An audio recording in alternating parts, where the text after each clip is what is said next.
ಇದೇ 9ನೇ ತಾರೀಕಿನ ದಿನ ಶ್ರೀರಾಮ ಕ್ಷೇತ್ರದ ಮಹಾಸಂಸ್ಥಾನದ ಜಗದ್ಗುರುಗಳಾಗಿರ್ತಕ್ಕಂಥ ಜಗದ್ಗುರುಗಳು ಪೀಠಾಧೀಶರಾಗಿರ್ತಕ್ಕಂಥ ಪರಮ ಪೂಜ್ಯ ಮಹಾಮಂಡಲೇಶ್ವರ 1008 ಸದ್ಗುರು ಶ್ರೀ ಶ್ರೀ ಶ್ರೀ ಬ್ರಹ್ಮಾನಂದ ಸರಸ್ವತಿ ಮಹಾಸ್ವಾಮಿಗಳ ಗುರುವಂದನಾ ಕಾರ್ಯಕ್ರಮವನ್ನು ಏರ್ಪಡಿಸಿದ್ದಾರೆ.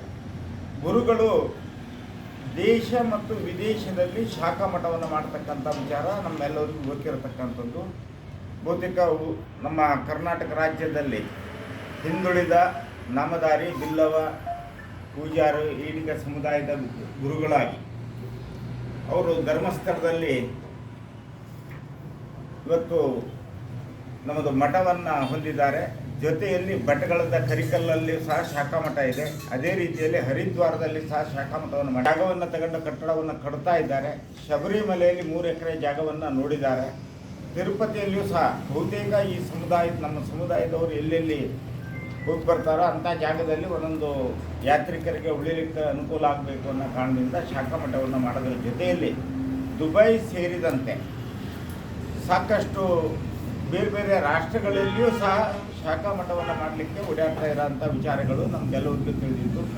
ಬಹುತೇಕ ಉತ್ತರ ಭಾರತ ಮತ್ತು ದಕ್ಷಿಣ ಭಾರತದ ಈ ಮಠಾಧೀಶರಲ್ಲಿ ಎರಡೂ ಕಡೆಗೆ ಸಂಪರ್ಕವನ್ನು ಸಾಧಿಸಿ ಎರಡೂ ಕಡೆಗೂ ಶಾಖಾ ಮಠಗಳನ್ನು ಮಾಡ್ತಾ ಎಲ್ಲ ಕಡೆಯಲ್ಲೂ ನಮ್ಮ ಒಂದು ಈ ಶ್ರೀರಾಮ ಕ್ಷೇತ್ರದ ಮಠವನ್ನು ಮಾಡುವಂಥ ಈ ಎಲ್ಲ ಪ್ರಯತ್ನಗಳು ಗುರುಗಳು ಮಾಡ್ತಾ ಇರೋದ್ರಿಂದ ಅವರಿಗೆ ಗುರುವಂದನಾ ಕಾರ್ಯಕ್ರಮವನ್ನು ವಿಭಾಗ ಮಟ್ಟದಲ್ಲಿ ನಮ್ಮ ಉತ್ತರ ಕನ್ನಡ ಜಿಲ್ಲೆಯ ಸಿರ್ಸಿಯ ದೈವಜ್ಞ ಕಲ್ಯಾಣ ಮಂಟಪದಲ್ಲಿ 9ನೇ ತಾರೀಕಿನ ದಿನ ಇದೆ, ಜನವರಿ 9ಕ್ಕೆ ಕಾರ್ಯಕ್ರಮವನ್ನು ಮಾಡ್ತಾ ಇದ್ದಾರೆ. ಈ ಒಂದು ಕಾರ್ಯಕ್ರಮದಲ್ಲಿ ಒಂದು 5 ಜನ ಹೊಸದಾಗಿ ಟ್ರಸ್ಟಿಗಳನ್ನಾಗಿ ಸೇರಿಸ್ಕೊಂಡಿದ್ದಾರೆ. ಅದರಲ್ಲಿ ನಮ್ಮ ಉತ್ತರ ಕನ್ನಡದ ಸಿರ್ಸಿಯ ಶಾಸಕರಾಗಿರ್ತಕ್ಕಂಥ ಭೀಮಣ್ಣ ನಾಯಕರನ್ನು, ಕುಮಟಾದ ಗುತ್ತಿಗೆದಾರರಾಗಿರ್ತಕ್ಕಂಥ HR ನಾಯಕರನ್ನು ಸಹ ಸೇರಿಸ್ಕೊಂಡಿದ್ದಾರೆ.